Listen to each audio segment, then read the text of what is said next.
Pessoas de diferentes lugares, culturas e crenças, relatos semelhantes.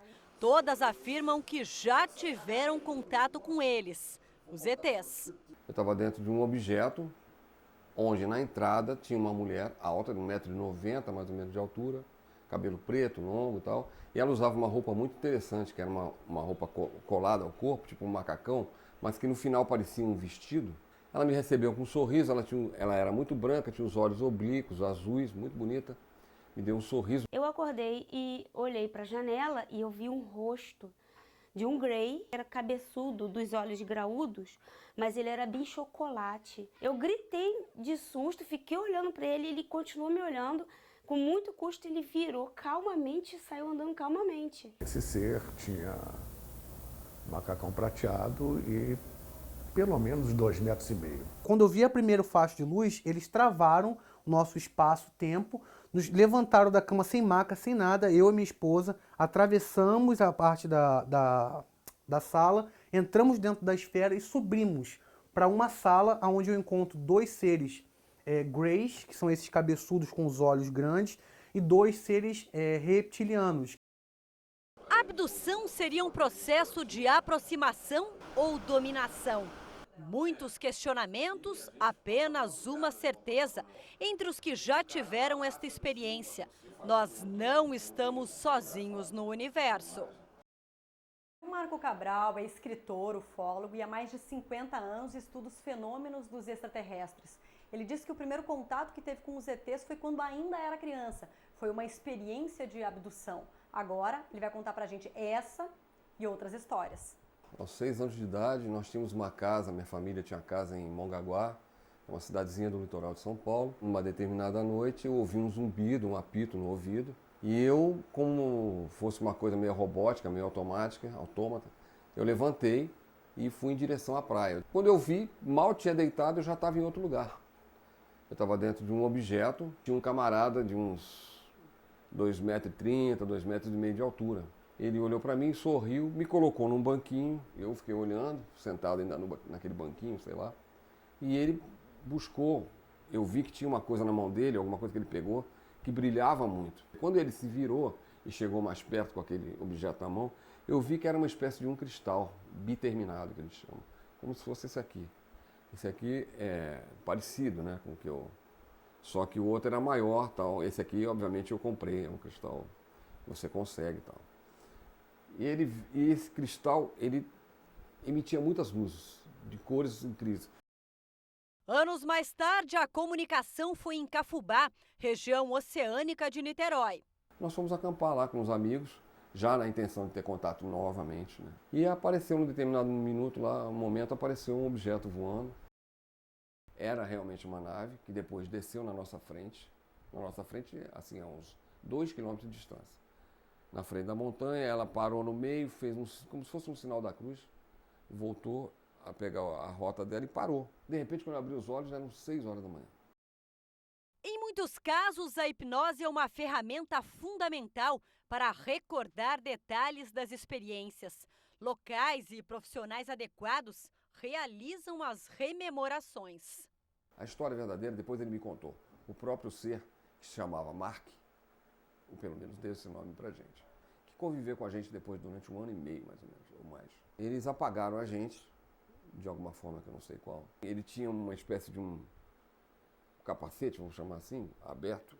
Dava para ver os olhos dele, muito verde, muito claro. E ele fez sinal que a gente fosse com eles, a gente foi. Chegamos lá, o objeto estava flutuando, mais ou menos a uns 3 metros de altura. Completamente parado, não tinha um barulho, não tinha luz piscando, não tinha nada. A partir dali, houve uma comunicação. Pegaram uns equipamentos, uma coisa muito simples. Parecia fone de ouvido, prenderam no meu peito, prenderam no peito do meu amigo, prenderam no peito deles, tinha um fonezinho, botaram. E aí eu comecei a entender o que eles falavam. Eles falavam no idioma deles, eu entendia no meu. Aqui no apartamento da família do Marco, na Tijuca, zona norte do Rio, já aconteceram alguns fenômenos. Ele conta que em 2002, enquanto dormia com a esposa nessa cama, 3 extraterrestres fizeram contato. Tive aquela famosa paralisia do sono que eles chamam, né? Você fica parado, você quer se mexer, você não consegue. Você não consegue emitir um som, você só pouco, mexe os olhos só, mais nada. E minha esposa dormindo, eu querendo chamar ela, não conseguia, não saía nada. E eu vejo 2 greys entrando no meu quarto. Eles entraram. Um veio do meu lado, o outro ficou aqui, e tinha um outro maior, que eu não consigo lembrar direito como ele era, porque não dava para ver bem a fisionomia, que eu acho que não era grey, era outro tipo, era bem mais alto. E um dos greys veio, e eu vi o canto do olho aqui, porque eu podia mexer o olho, como se fosse uma agulha muito comprida, parecia isso. E ele introduziu aqui, eu fechei os olhos. Após esse procedimento, o músico acredita que começou a ser monitorado. Eu tive 3 implantes, né? Agora eu estou com 2. Então eu acredito que uma das maneiras de monitorar são justamente os implantes. Tipo o que a gente faz hoje com os golfinhos, coloca, né? Onde são os implantes que você tem? Bom, todos na cabeça, os 2. Um colocado pelo ouvido e outro pelo nariz. Você tem sinais que te comprovem isso? Eu tenho sinal na perna. De exames que foram realizados? De exames que foram realizados. A partir dos contatos, vigílias e abduções, Cabral afirma que chegou a receber mensagens dos seres. Uma delas teria sido gravada.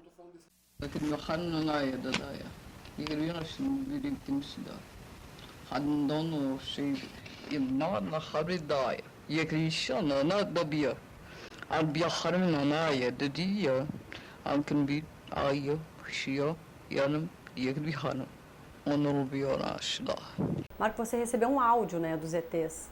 Fala um pouquinho sobre isso pra gente. Isso estaria ligado exatamente no momento, uma reprodução, e falando sobre o momento em que a vida humana foi implantada no planeta. Por eles. Não por uma raça só. Diversas raças. Então é algo ligado a isso. Alfabetos, imagens de alienígenas, naves espaciais e até reproduções do que seria o sistema solar segundo os extraterrestres. Foram alguns dos desenhos realizados por eles. Marco Cabral também descobriu outra forma de se comunicar, é a canalização. A canalização, ela às vezes me pega de surpresa, eu não tenho controle, né? Então eu passo a ter uma visão dupla, que seria a minha, vamos supor, eu estou aqui olhando para você, nessa altura, e passo a ver de uma altura maior, que seria o harem, como se fossem 2 câmeras ligadas em posição diferente.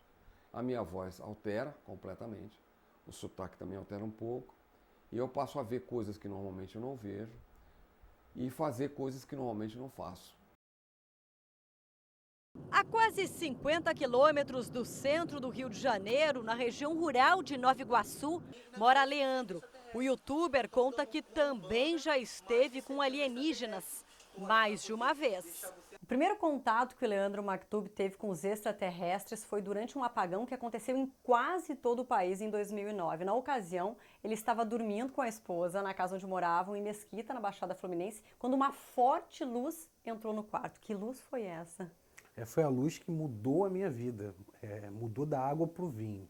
A luz era uma esfera, cerca de uns 1,10 m mais ou menos. Ela era meio azulada, meio branca, parecia um campo energético, com vários filamentos assim oscilando dentro dela. E ela subiu, batia no teto e se desfragmentava todo. Leandro foi submetido a um processo de hipnose para relembrar o episódio. Na verdade, aquele momento que a luz estava se dissipando no teto, era o momento que eles estavam nos trazendo de volta. Como é que eram esses seres? Tenta narrar um pouquinho do que você viu ali.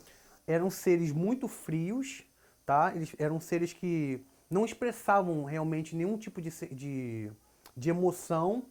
Eu, ao mesmo tempo que eu sentia medo, eu estava muito lúcido do que estava acontecendo e sabia que eu não ia ficar preso naquilo ali, que eu ia sair. A esposa Viviane também tem as lembranças daquela noite. Quando eu senti o clarão nos meus olhos, eu pensei assim, na hora, a luz voltou, aí abri os olhos correndo, mas quando eu abri os olhos, eu vi uma luz entrando pela fresta da porta, assim, por baixo da porta, que invadiu o quarto todo.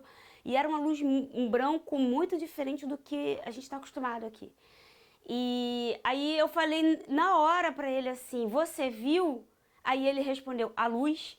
Quando ele falou isso, eu levantei e ele puxou a porta. Na hora que ele puxou a porta, foi onde eu vi aquela esfera de luz. Ela estava já subindo assim, ela oscilava e ela parece que bateu lá no teto e desfragmentou todinha.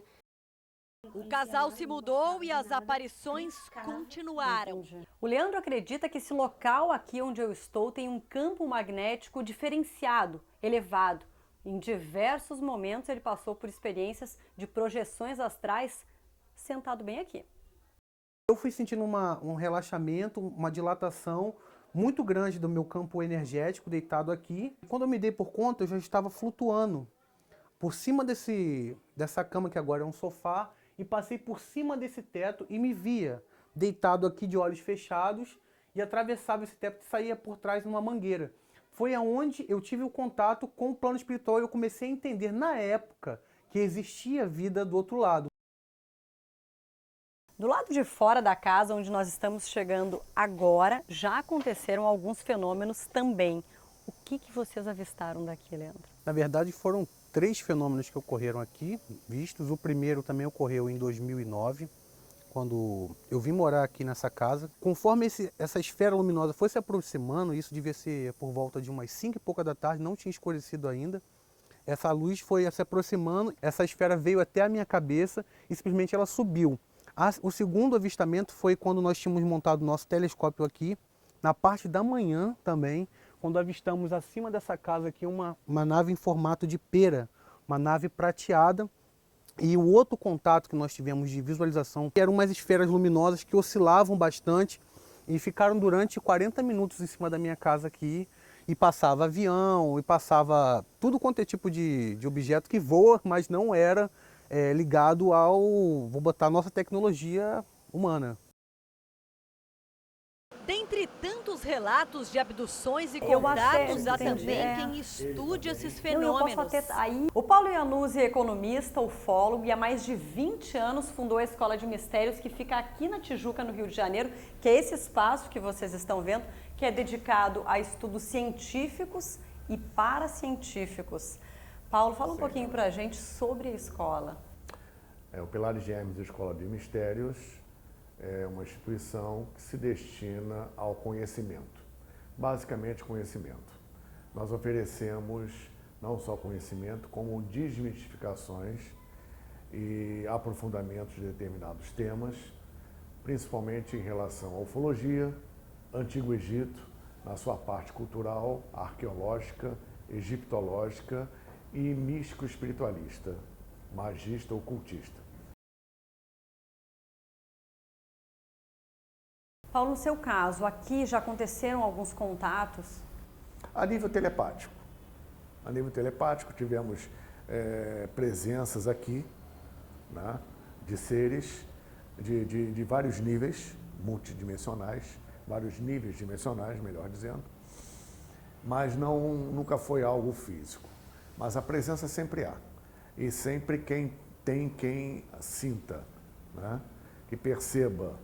E, embora nem todos, aliás, a grande maioria, tenha dificuldade de identificar ou diferenciar essas vibrações, essas consciências que se manifestam.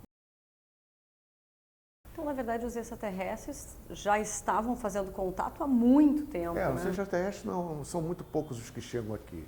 A grande maioria já está aqui há muito tempo, né? Então, esse contato ele é feito sistematicamente desde a mais remota antiguidade até mesmo no início da formação do planeta. Antes até do planeta ser formado, já existia um projeto, um cronograma de trabalho dentro do processo de formação do planeta, da humanidade aqui implementada, uma vez que a Terra é um grande laboratório. Segundo revelações do médium Chico Xavier em 1969, quando o homem pisou na Lua pela primeira vez, uma reunião com as potências celestes estabeleceu um prazo de 50 anos para a sociedade terrena avançar. Depois disso, seria realizado um contato em massa dos alienígenas com os seres humanos. A data limite apontada pelo médium seria em 2019. Mas os especialistas não acreditam que estamos preparados. A humanidade ainda não se preparou adequadamente para a finalidade pela qual a obra, a data limite, se propõe. Nós estamos chegando no fundo do poço. Precisamos chegar para expurgar toda essa parte viciada, engessada da humanidade, em termos emocionais, mentais, físicos, para que possa haver uma abertura posterior. Se tivesse esse contato, provavelmente haveria muito prejuízo para a humanidade, a exemplo do choque cultural de civilizações mais avançadas em relação a civilizações pouco avançadas. Nós não sabemos quem são eles, nós não sabemos o que eles fazem profundamente e com o que estamos lidando. Paulo, qual é o futuro da ufologia? O futuro da ufologia é acabar. Quando a nave descer, para que ufólogo?